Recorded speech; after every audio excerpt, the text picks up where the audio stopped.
Hey, Josh. I'm so excited that you could join me today. I know that we've got a mutual friend in Kim who's been on the show before, and I'm excited to learn a little bit more about you. Yeah, I'm a big fan of the show. Super always super excited when we've got folks in common. So, Kim Lerner is an absolute pro in hospitality and um also recently listened to that episode you had with Sam Bale, which was really great. I love what Sam's doing with third places. So, love the show and happy to be here.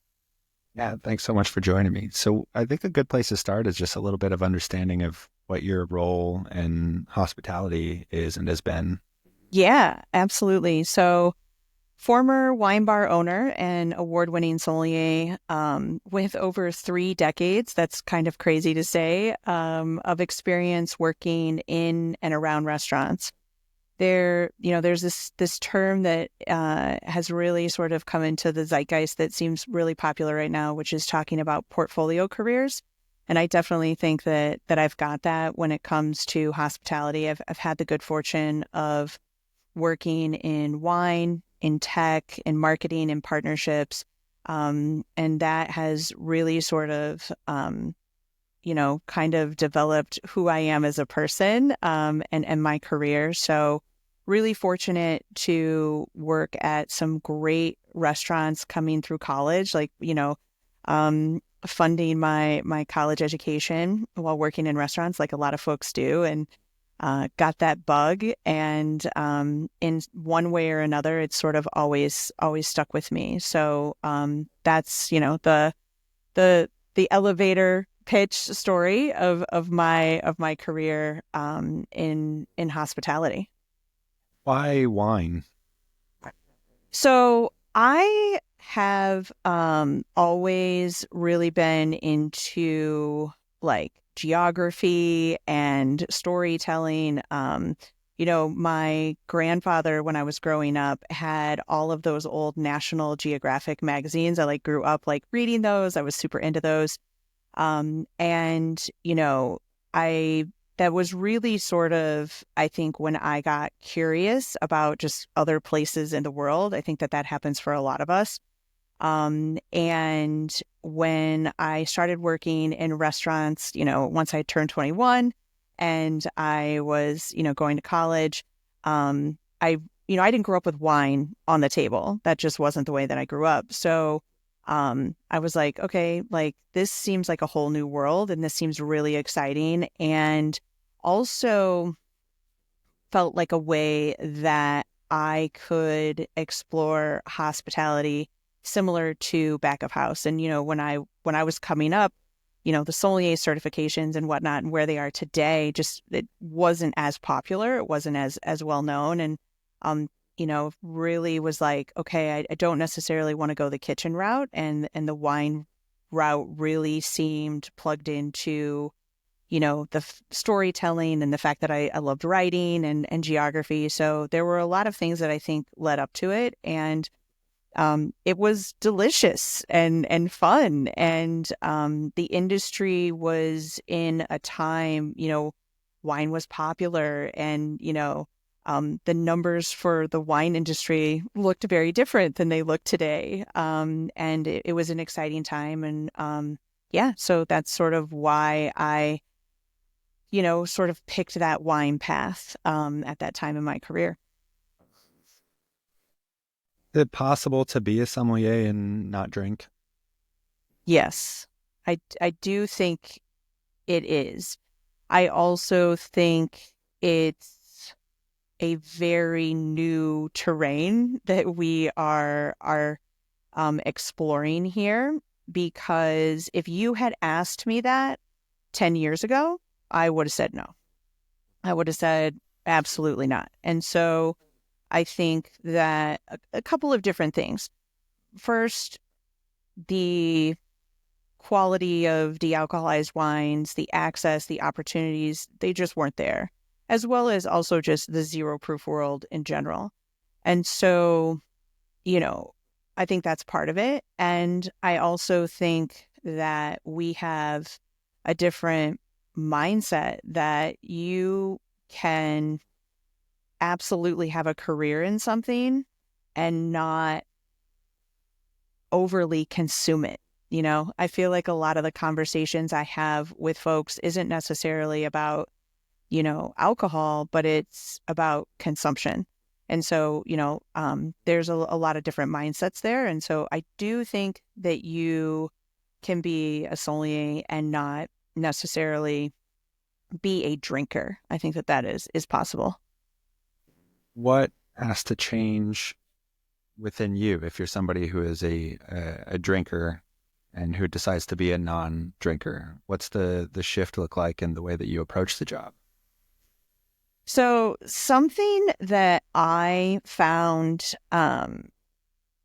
in 2015, I introduced my first spirit-free section to a beverage list.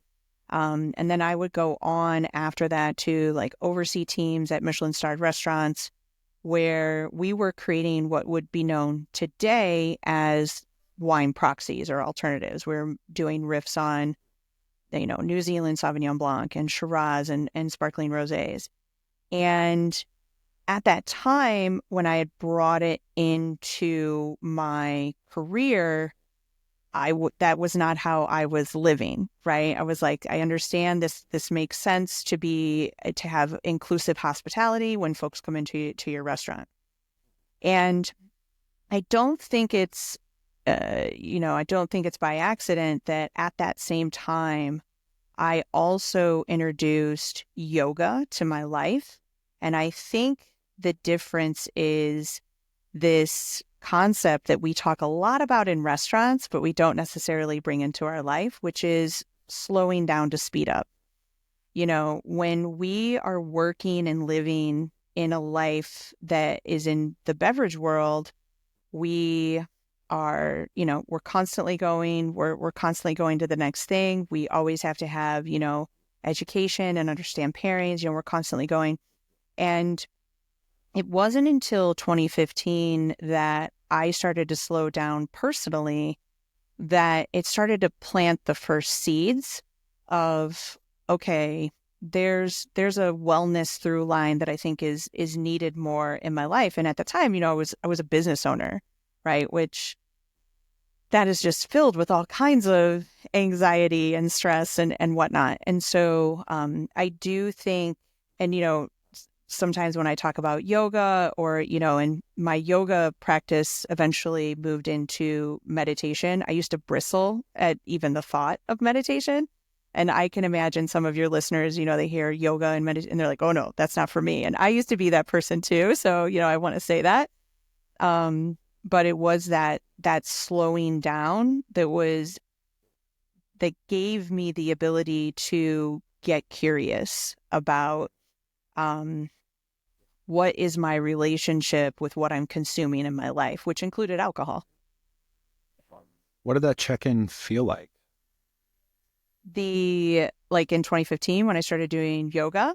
Yeah, even just kind of like taking a look at your consumption of alcohol. I mean, that can be big for some people, especially if like a lot of what you think is your personality, a lot of your career is attached to consumption.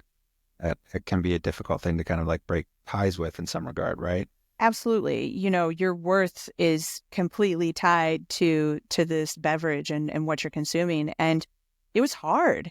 Um, you know, when I first took like my first big break from alcohol in 2021, it completely sort of changed my perspective. It was this light bulb moment. And I realized that my worth not only wasn't attached to how I showed up in the alcohol space, but also that it was probably numbing what I say is all of our superpower, which is creativity. We're often, sort of fed this myth through, the Hemingway stories of the world that, alcohol is going to fuel you as this great writer, as this great creative. And what I realized is that it was actually probably numbing it a little bit. And the other thing that, definitely can happen is you start to, when, you start to change your consumption around anything and you start to get curious, you start to see things about yourself that maybe you didn't before. And one of the things that I realized and now say, I don't necessarily say that I'm sober. I tell people I'm alcohol free, but I tell people that I am a recovering people pleaser. And I didn't realize that when I was, still so immersed in the alcohol as part of, my career and sort of my personality. And I don't say that in a way of like, you know, folks are like, in an interview, somebody will be like, what's your biggest weakness? You're like, oh, perfectionism. Like not saying people pleasing in that way. Like people pleasing can be super toxic. It can become toxic because people pleasing is ultimately us vying for people to give us what we're looking to fill us up, right? And so, if you're I call it the please hustle, right? There's a lot of hustle around pleasing people.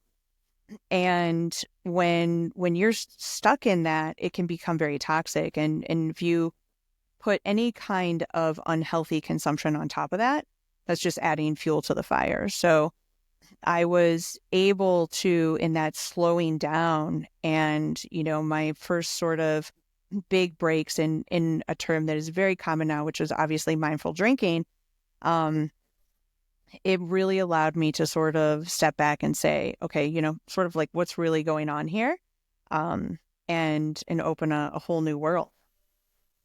So you kind of dipped your toes with removing alcohol. What did that process look like? Yeah. So, I, in 2020, I was already sort of doing like the dry Januaries and the sober Octobers. I was finding a lot of fun there. And, a lot of other people in the industry were sort of dabbling in it as well. So, that's where it started. And then, as I mentioned, in 2021, I went 160 days alcohol free.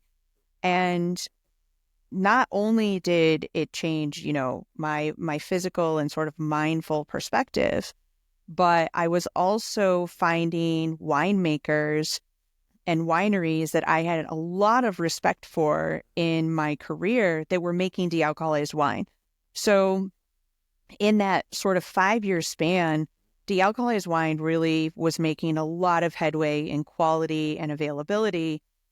And that really started to pique my interest. I'm like, okay, I can drink wine that I love, not have the hangover, not go through all of the things that alcohol, depletes and takes, which is sleep and leaves me with anxiety.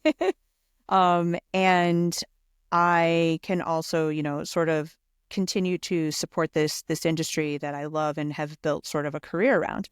So that sort of kicked off it was like 3 years of studying, tasting, pairing de-alcoholized wine, really finding like things that I loved and wanted to work with in my career.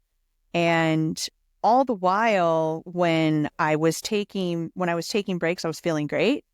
And then when I would drink alcohol again, very small amounts were making me not feel great, right? It was depleting me. It was taking that sleep, and just wasn't serving me in the way that it had before.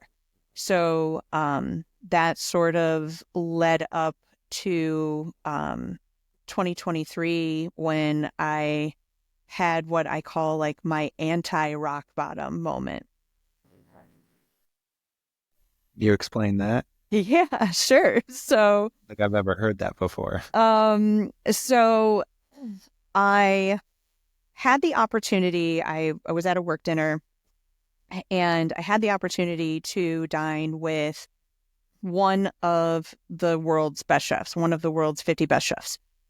And the, when I showed up, I inquired, I was like, are there non-alcoholic pairings? And there weren't. And I was like, okay, that's fine. And I went through the dinner. Dinner was extraordinary. Um, you know, beautiful courses and wines that you would normally see as bottle shots on sommeliers' Instagram feeds, aged Riesling and vintage champagne and like all these great wines. And I was sitting there and I was like, I've done this before. I've had these great tasting menus down through time. I have paired champagne from the beginning of the meal to the end of the meal. And one of my dinner companions was also a former sommelier, and like we were like, "This is a great dinner. This is a beautiful dinner," and yet it left me wanting more for myself. And I was like, I want more than that. I want new experiences and new creativity.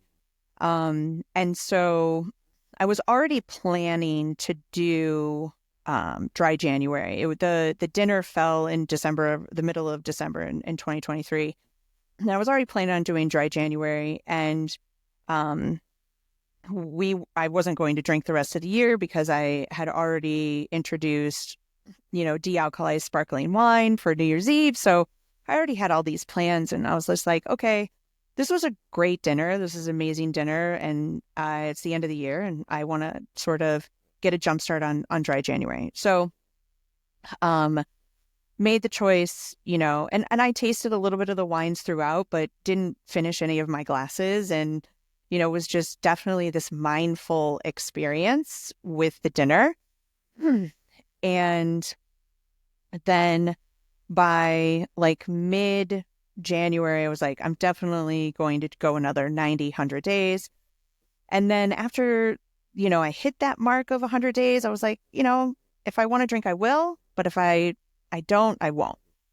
And then by about July, I had this moment where I was like, oh, I haven't had alcohol for half a year.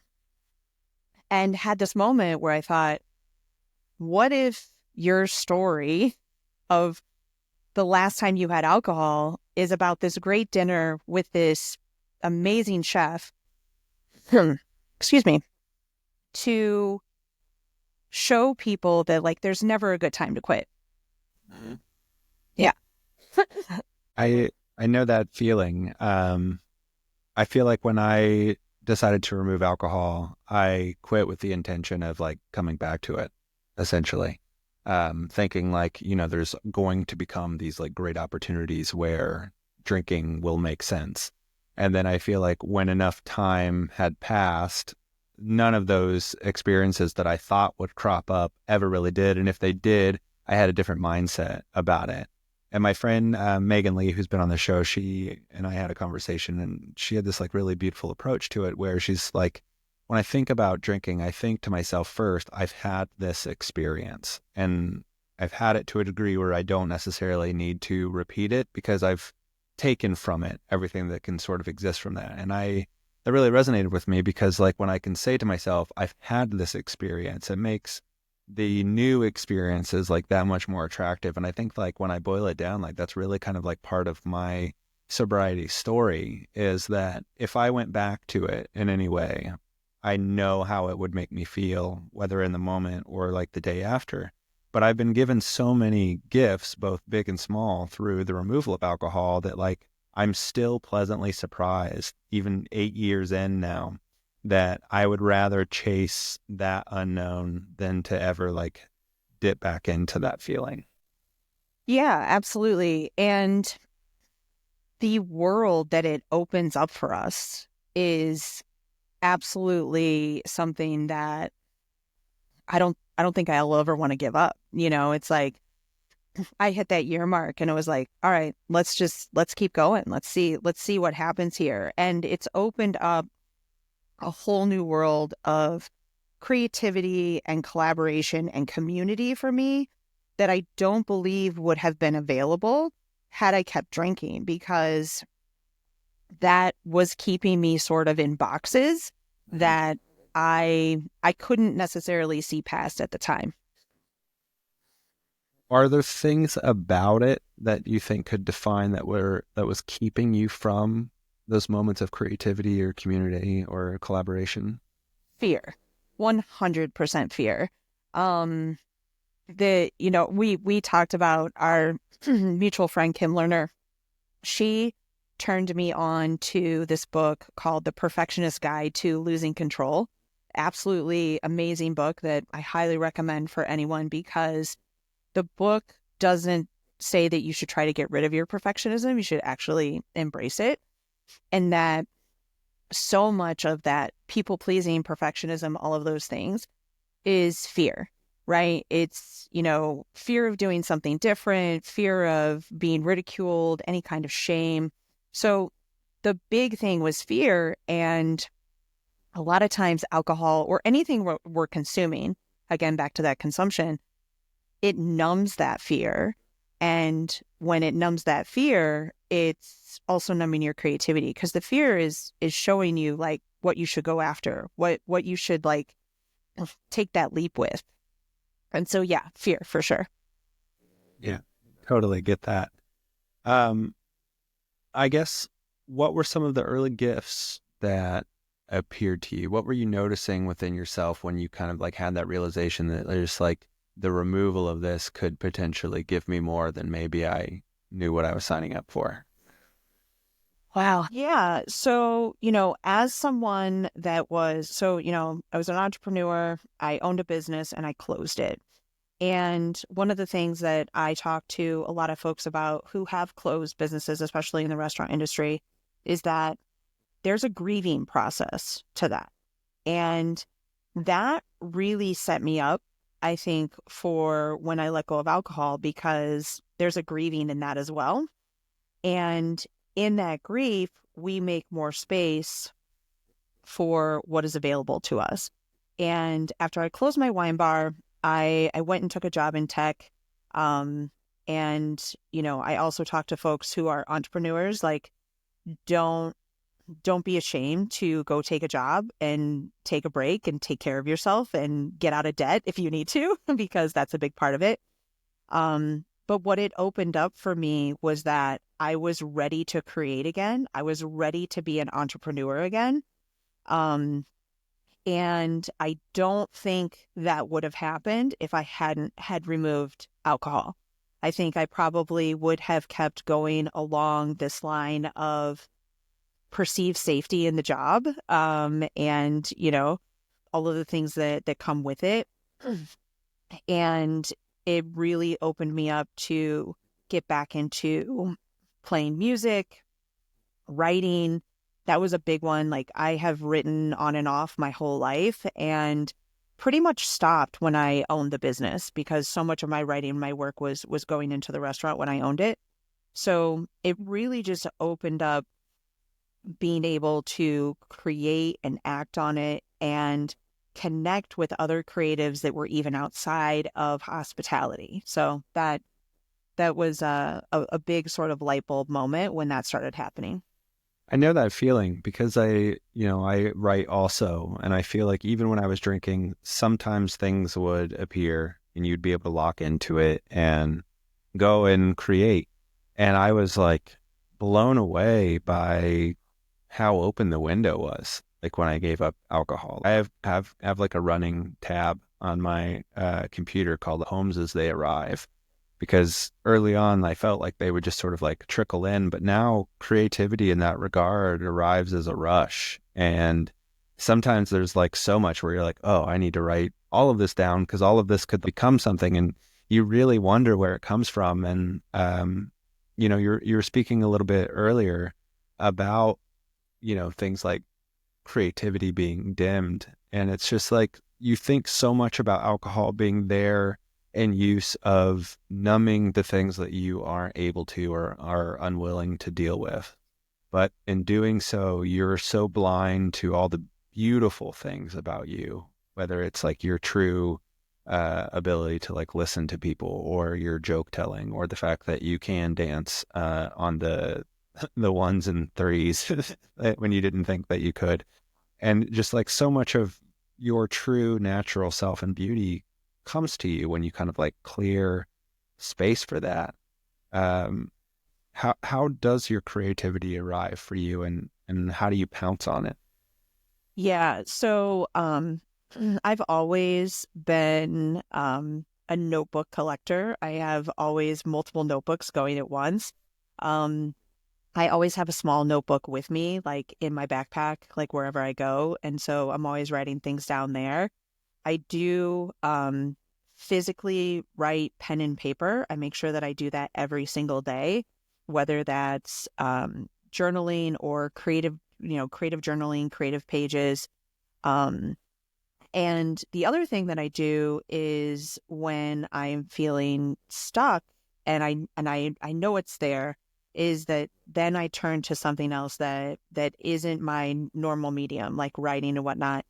And I am, I'm a rusty piano player. I will always, always sort of like go to that art form to sort of help me.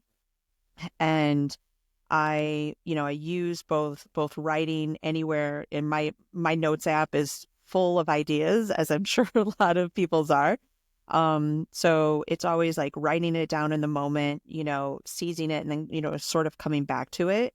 And then also giving myself space when I'm feeling like I want to pounce on those ideas, but yet feeling a little blocked. And it's like, okay, what's something else creative that I can do that'll get things flowing? And that definitely has been a big, not only help, but it's been really fun to come back to that. Um, and I encourage, folks in my circle all the time. It's like, what did you used to love creative wise? And it's like, can you bring a little bit of that back in? Because it's been a game changer. And, you know, filling the void with, that was left from alcohol with creativity, it again, it just opens a whole new world. Did it do the same thing for emotions for you? I felt like I became like an incredibly more emotional person. So I'm a pretty emotional. I've always been a very emotional person. I definitely take on some empath ways, for better or worse. I think what it taught me was really beautiful and fluid boundaries that I was not available to me before. Like being such an emotional person, I felt like, boundaries had to be very rigid. They had to be sort of all or nothing. So I was able to sort of understand the fluidity of boundaries and how they could actually, you know, make my emotions sort of even more authentic, right? Rather than, this all or nothing with my emotions and how I connected with folks. Things became more fluid and less rigid. How did that find its way into your relationships? So much honesty that I didn't even know was available. Like I think that when we look at our lives, no matter what's happening, no matter what we're consuming, we think that we are living authentically. Like I don't think you talk to folks very often and they're like, I'm living inauthentically, right? Yeah. Um, and then when we remove things that are numbing us, there there's this opportunity to be honest without fear. Because as I got farther away and more into my alcohol free journey, I was less afraid to be honest and show up honestly. The honesty is actually, that has been scary, like in a very good way, but we all think of ourselves as living authentically and honestly. And then when you put down numbing, like this whole, we unlock this whole new level to the video game. What's scary about it? Man, showing up honestly and that fear of rejection, that fear of shame, there's, like guilt and saying, hey, I'm human. I have flaws, right? Like we, in the industry, we so often, want to put on this, we're perfect, or, we don't have flaws, or, you know, we're supposed to leave our baggage at the door, right? Like that's definitely a generation that I came through in the hospitality industry that don't, leave your problems at the door, show up here and do your stuff. And so, um, being sort of raised in the industry that way, like you aren't really taught to show up as your authentic self. So that can be scary. And after you do it a couple times, you're like, oh, actually, all of the things that I do want are on the other side of me showing up and being honest. What do you like about your authentic self? Having fun, being funny, like there's so much freedom in just like being goofy, like having a good time.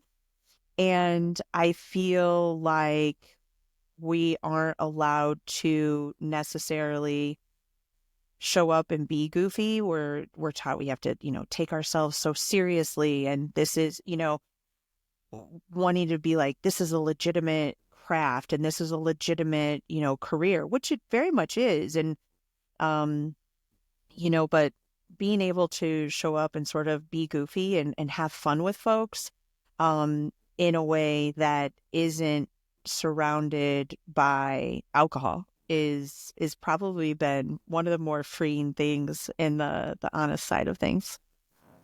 That's awesome.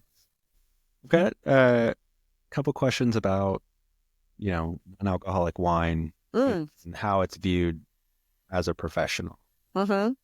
What's your take on the current state of the non-alcoholic industry? As far as wine is concerned, we don't have to talk about all the spirits and beer. They're having their own moments, but where are we at with NA wine? So I just wrote a piece on this, about how we are really in this soda pop moment for de-alcoholized wine. So I used Coca-Cola as an example. And, a couple of things in the evolution of Coca-Cola through the 80s. One is, it actually used to have the narcotic cocaine in it. And they actually do something with the plant, which is they decocainize it. That is a real word. That's a real thing. Um, and then, so that was like in, early 1900s that happened. And then in the 80s, Coca-Cola already had Tab. So they were already in the diet soda market. They put that out in the market in like the 60s. And they created Diet Coke off of the Coke brand and the Tab recipe. And that is where I feel like we are at in the sort of de-alcoholized wine movement. Um, there's a lot of folks that will say de-alcoholized wine isn't wine, right? And I push back on that because alcohol isn't what makes it wine. If it were, then we would all drink the exact same things, right? It wouldn't matter, right? And so I do think we're in this moment of it's still infancy. Like there's a lot of really good quality, wines available, and people are figuring out, the best way, the best process to de-alcoholize. They're figuring out the cost, they're figuring out quality. Um, but we are in this moment where we really can kind of look to the diet soda sort of world and say, that's all this is. This is just the diet wine version to the version that we know. Um, Quality, again, as I said, has just gone crazy in the last 5 years. And I want to see the wine industry thrive. Like I said, like I want to see those old numbers like back in the day. And that doesn't happen without embracing the world of de-alcoholized wine in portfolios. Are we seeing, or do you think we will see a kind of similar path that exists in non-alcoholic spirits, where I feel like the way of getting the general consumer comfortable was offering the alternatives, where if you're familiar with gin, this is a gin alternative. still in the titling. But then there are the like Wild West creators where they're like, this is a new flavor profile. This is something you are not familiar with. This is for those that are excited about NA as a category and want something that kind of like just lives in this realm. It has no analog. Do you think is that happening, or do you think that will happen with wine where, folks aren't coming off just the names on the bottles that they're familiar with and are looking for just something interesting? I think that what you're describing are the two paths between dealcoholized wine and wine alternatives. So I look at wine alternatives as sort of the natural wine world for dealc. And then I look at the dealcoholized wine as diet representation of the classics. And so we have two different kinds of drinkers out there, right? Like, even when we're talking about alcohol, like there's a whole group of industry and consumers that want nothing to do with the classics right now, right? Like that's a big thing that's happening in wine. And then you have, a lot of older millennials, Gen X, some boomers who are saying, I need to not have the alcohol, but I want to have a Chardonnay that tastes like Chardonnay that doesn't have alcohol in it or has lower alcohol in it.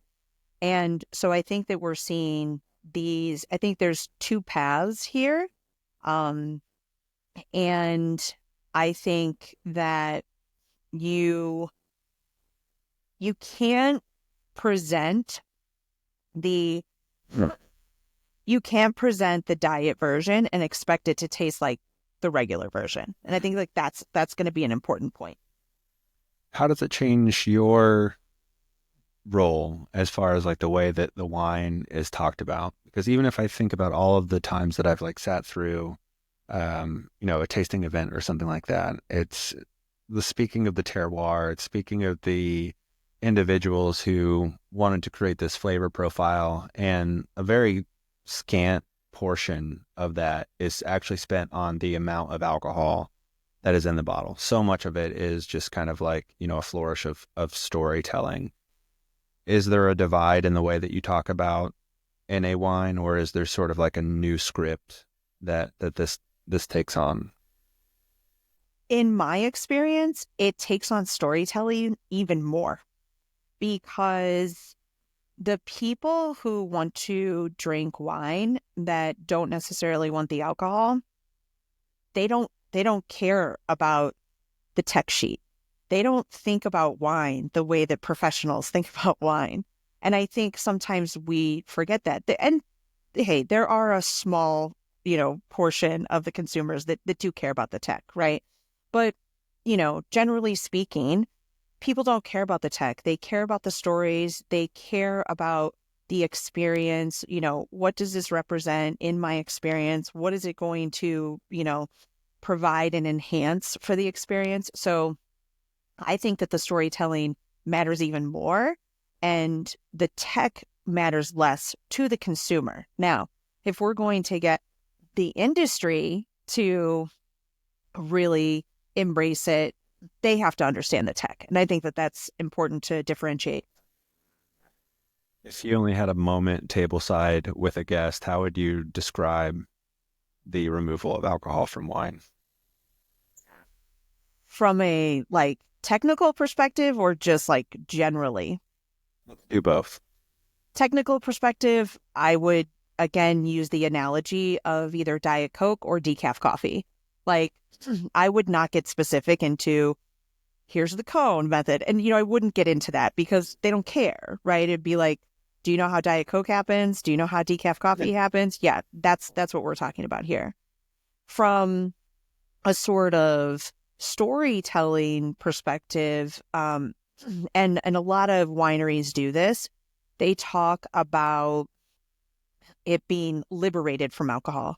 And I kind of dig that, because it's just like, this is just another step in the wine process making, and it just doesn't have it there. Do you have any recommendations as far as what folks could pick up if they're looking to kind of like jump into that? Yeah, I've got my my go-tos, which I absolutely love.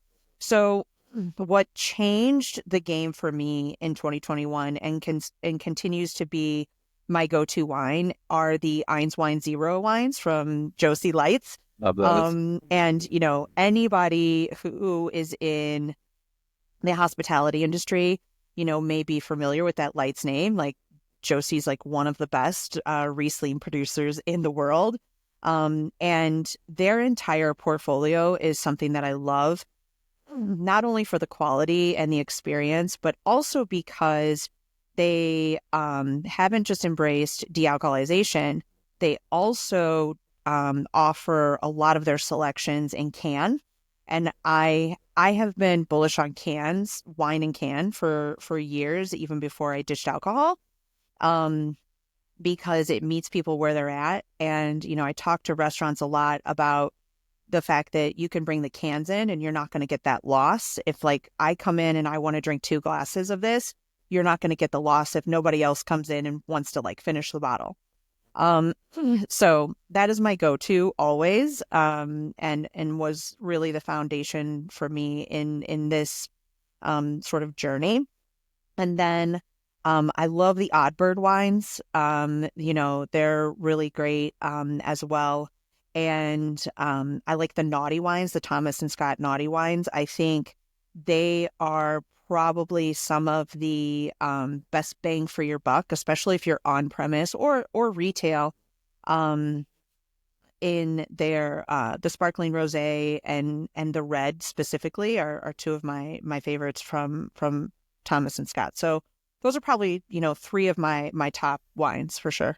Would you say any portion of the category is doing better than others? Like, would you say that sparkling wines are, yeah, I know that I'm kind of leaking my own personal things here, but like I found that I've enjoyed most of the sparkling selection more than I have like what I found from like NA Reds or even some of the whites. And I've been pleasantly surprised by both of those, but I feel like far and away the sparkling has got to that celebratory degree faster than the others. Absolutely. And it makes sense, right? If you know anything about wine and the way that wine is made, and this isn't to take away from any of the quality of the wines that I just talked about, but the the bubbles can mask flaws. They can create an experience that is more sort of on par with their alcoholic counterparts. I one time shared the Blanc de Blanc Oddbird with an industry colleague that I just fully respect him and his work, and he works in both on supplier and distribution. And I was just like, this is so great, and the sparkling wines are so great. And he's like, well, of course the sparkling wines are great. He was like, and he's like, why? And I was like, yeah, absolutely. But I do find that the sparkling wines are the ones that are the closest to their alcoholic counterparts, and it's where I start people.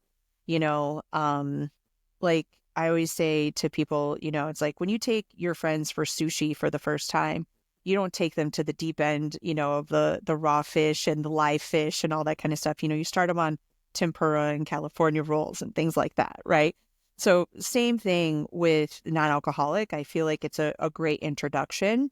Um, and I also feel like sparkling wine has really sort of figured it out.